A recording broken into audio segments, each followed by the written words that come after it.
বিজেপির কুলতলি থানা ঘেরাওকে কেন্দ্র করে কার্যত তুলকালাম পরিস্থিতি নিয়ন্ত্রণে আনতে পুলিশের লাঠিচার্জ।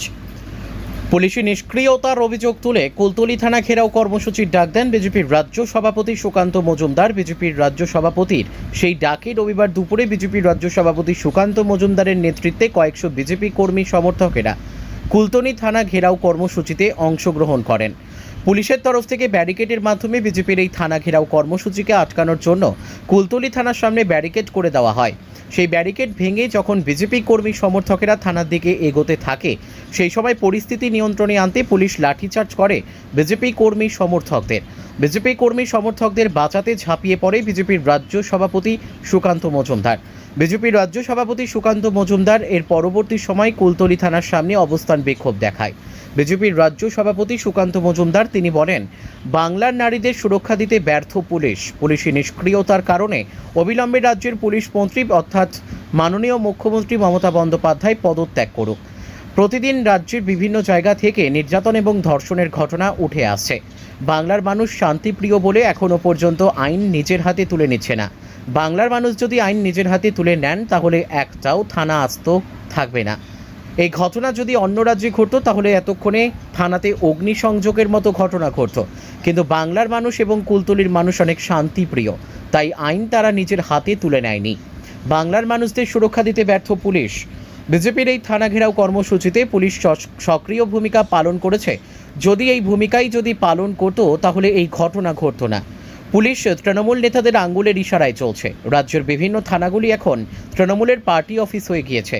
সুকান্ত মজুমদার তিনি আরও বলেন, মাননীয় মুখ্যমন্ত্রী উৎসবের ফিরতে বলেছিল বাংলার মানুষদের, কিন্তু ধর্ষণকারীরা এই কথাকে অতি সিরিয়াসভাবে নিয়েছে।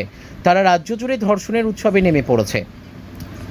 পুলিশ সম্পূর্ণ ব্যর্থ এলাকার মা বোনেদের সুরক্ষা দিতে। আমরা খুব লজ্জিত। মা দুর্গার সামনে আমরা মুখ দেখাতে পারবো না। আমাদের বাড়ির দুর্গারা নিরাপদ নয়। এর পাশাপাশি বিজেপির রাজ্য সভাপতি সুকান্ত মজুমদার তিনি জানান, এটা ট্রেলার ছিল, পুজোর পরে সিনেমা বাকি রয়েছে। পুজো কেটে গেলে আবারও বিজেপির পক্ষ থেকে কুলতলি থানা ঘেরাও কর্মসূচি এবং রাজ্য জুড়ে বৃহত্তর আন্দোলনে নামব। আজকে রাজ্যের পুলিশকে মাননীয় মুখ্যমন্ত্রী শিখণ্ডীতে পরিণত করেছে।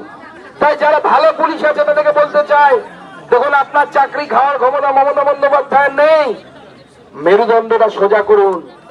আর মেরুদণ্ড যদি না থাকে, পুজোর বাজারে যান, জামা কাপড় না কিনে মেরুদণ্ড কিনে আনুন, এনে চেক করুন নিজের শরীরে। জামা কাপড় কিনতে হবে না, মেরুদণ্ড কিনুন। আর মেরুদণ্ড কিনে নিরপেক্ষ ভূমিকা পালন করুন। আর যদি সেটা না পারেন, আর যাই হোক, কাঁধে মাথায় অশোক স্তম্ভটা লাগাবেন না। হাওয়ায় চটি লাগান, খুব ভালো মানাবে। অশোক স্তম্ভটা মানাবে, হাওয়ায় চটি লাগান, আমরা কিচ্ছু বলবো না, আমরা দেখেই বুঝতে পারবো। আমি তো আজকে যে পুলিশের যা রোল দেখলাম, পুলিশের যা অ্যাক্টিভিটি দেখলাম, আমি আমার কর্মীদেরকে বলবো যে আশেপাশে কোথাও তৃণমূলের পতাকা আছে নাকি দেখুন। সেই পতাকাটা নিয়ে এসে পুলিশের থানার সামনে লাগিয়ে দিন। তৃণমূল পার্টি আছে, যান দেখুন কোথাও তৃণমূলের পতাকা আছে, খুঁজে একটা নিয়ে আসুন। সেই পতাকা নিয়ে এসে পুলিশের অফিসের সামনে বেঁধে দিন।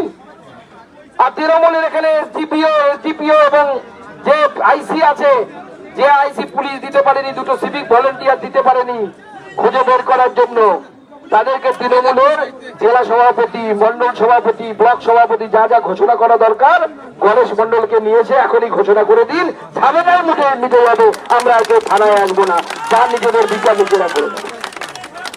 আজকে ভূপতিনগরে, মেদিনীপুরে কালকে মেয়েটির সাথে, আমাদের বিজয়ের সাথে এই ঘটনা ঘটেছে। আজকে সকালবেলা আবার মেদিনীপুরে আমরা খবর পেলাম যে একটি, বসে পড়ুন সবাই, বসে পড়ুন, পিছনের লোক দেখতে পাচ্ছেন না, অনেকের অসুবিধা হচ্ছে।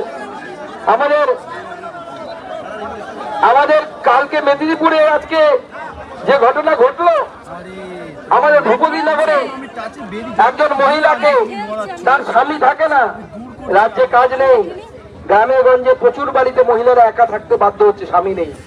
স্বামী কোথায়? অন্য রাজ্যে কাজ করতে যাচ্ছে। আজকে সেই মহিলার ঘরে ঢুকে ভূপতিনগরে একজন রেপ করেছে এক মহিলাকে। রেপ করার পর তার মুখে আবার কীটনাশক ঢেলে দিয়েছে যাতে মহিলা মরে যায়। পুলিশের ভরসা করেনি সাধারণ মানুষ, পিটিয়ে তাকে আজকে বৃন্দাবন দেখিয়ে দিয়েছে যে ধর্ষণ করতে এসেছিল তাকে মেরে ফেলেছে। আইন হাতে তোলা কোনো ভালো কাজ নয়, কিন্তু প্রশ্ন হচ্ছে মানুষ কখন আইন হাতে তুলে নিতে বাধ্য হয়? তখনই বাধ্য হয় মানুষ তখনই বাধ্য হয় মানুষ আইন হাতে তুলে নিতে যখন মানুষ বিচার পায় না, যখন এই মোস্তাকিনের মতো গুন্ডারা যারা আমাদের ঘরের দুর্গাকে তুলে নিয়ে যায় আর তুলে নিয়ে গিয়ে ধর্ষণ করে এবং তারপরে তাকে মেরে ফেলে, তখন মানুষ বিচার পায় না, তখন হাতে তারা আইন তুলে নিতে বাধ্য হয়। আপনারা থানায় তৃণমূল কংগ্রেসের ঝান্ডা লাগিয়ে দিন আর থানাটায় বসে থাকুন, ইট বালি কয়লার পয়সা খান আর আরামসে এখানে মস্তি করুন। জনতা তো আইন প্রশাসন আইন দেখে নেবে, জনতা আইন শৃঙ্খলা মেনটেন করবে। আজকে মাননীয় মুখ্যমন্ত্রীর উপর কারো ভরসা নেই। আপনাদের ভরসা আছে? আপনার মেয়েদেরকে বাঁচাবে, ঘরের মেয়েদেরকে বাঁচাবে? আমরা এটা মুখ্যমন্ত্রীকে বারবার বলছি।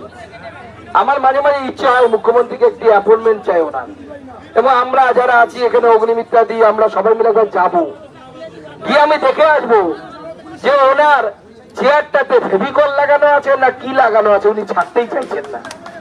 এত নির্লজ্জ কিভাবে মানুষ হতে পারে? আমি দেখতে চাই একবার গিয়ে মাননীয় মুখ্যমন্ত্রীর অ্যাপয়েন্টমেন্ট নিয়ে আমরা দেখতে চাই, মাননীয় মুখ্যমন্ত্রীকে বলতে চাই যে এত কিছুর পরেও আপনি আপনার পদটা ছাড়ছেন না কেন? বাংলার মানুষ চাইছে আপনি আপনার বলেছিলেন আপনারা উৎসবে ফেরুন। মাননীয় মুখ্যমন্ত্রীর এই বক্তব্য মাননীয় মুখ্যমন্ত্রীর গুন্ডা ধর্ষক ভাইয়েরা খুব সিরিয়াসলি নিয়ে নিয়েছে।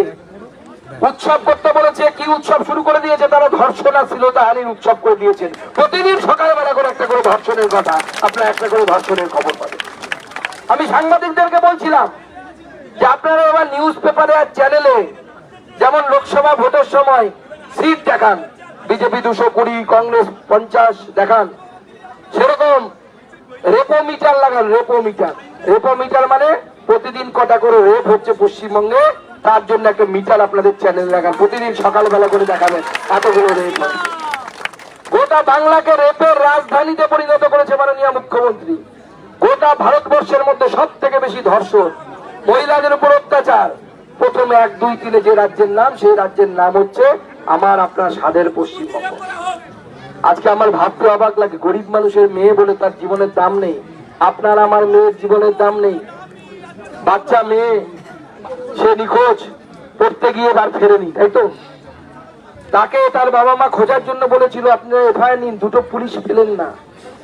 আর ভাবুন, কালীঘাটে অভিষেক বন্দ্যোপাধ্যায় যখন বাড়ি থেকে নামেন, পার্টি অফিস যান, অন্য তো কোথায় বেশি যান না, পার্টি অফিস যাচ্ছেন, তার কালীঘাটের বাড়ি থেকে তাদের চেতনার পার্টি অফিস, এই দূরত্বে মাত্র 2000 পুলিশ নামানো হয়। কত পুলিশ? 2000 পুলিশ নামানো হয় সেই রাস্তাকে সুরক্ষা দেওয়ার জন্য, কম করে 2000 পুলিশ। আর আপনার মেয়ে যখন নিখোঁজ হচ্ছে, আমার মেয়ে যখন নিখোঁজ হচ্ছে, তখন আপনার আমার ঘরের মেয়েকে খোঁজার জন্য 2টো সিভিক ভলেন্টিয়ারও পাওয়া যায় না। তাহলে এই পুলিশ মন্ত্রী রেখে লাভ আছে? লাভ আছে কি? কি করা উচিত এই পুলিশ মন্ত্রীকে? কান ধরে চেয়ার থেকে নামিয়ে তাকে ফেলে দেওয়া উচিত বঙ্গোপসাগরের মধ্যে। এই মুখ্যমন্ত্রীকে, পুলিশ মন্ত্রীকে কান ধরে নামিয়ে দেওয়া উচিত। অভিষেক বন্দ্যোপাধ্যায় বলে তাকে সুরক্ষা দেওয়ার জন্য 2000 পুলিশ, আর আপনার আমার মেয়ে তাকে সুরক্ষা দেওয়ার জন্য 2টো সিভিক ভলেন্টিয়ার পাওয়া যাচ্ছে না। আজকে এই অপদার্থ পুলিশকে আমরা ধিক্কার জানাই, যারা আমাদের কর্মীদের উপরে লাঠিচার্জ করেছে। আমাকে এসডিপিও বলছে, স্যার সরে যান, আপনি সরে গেলে আমি লাঠিচার্জ করে আপনার কর্মীদেরকে সরিয়ে দেবো, সব ঠান্ডা করে দেবো। আমাকে মেরেছে, একটা লাঠির বাড়ি খেয়ে হয়ে গেল। বিজেপির কর্মীদের প্রতিদিন কতগুলো করে লাঠির বাড়ি খেতে হয় জানেন? নবান্ন অভিযানের সময় যখন আমি রাজ্য সভাপতি হইনি, আমার গায়ে লাঠি পড়েছিল, আমরাও লাঠির গুঁতো খেয়ে হসপিটালে ভর্তি হতে বাধ্য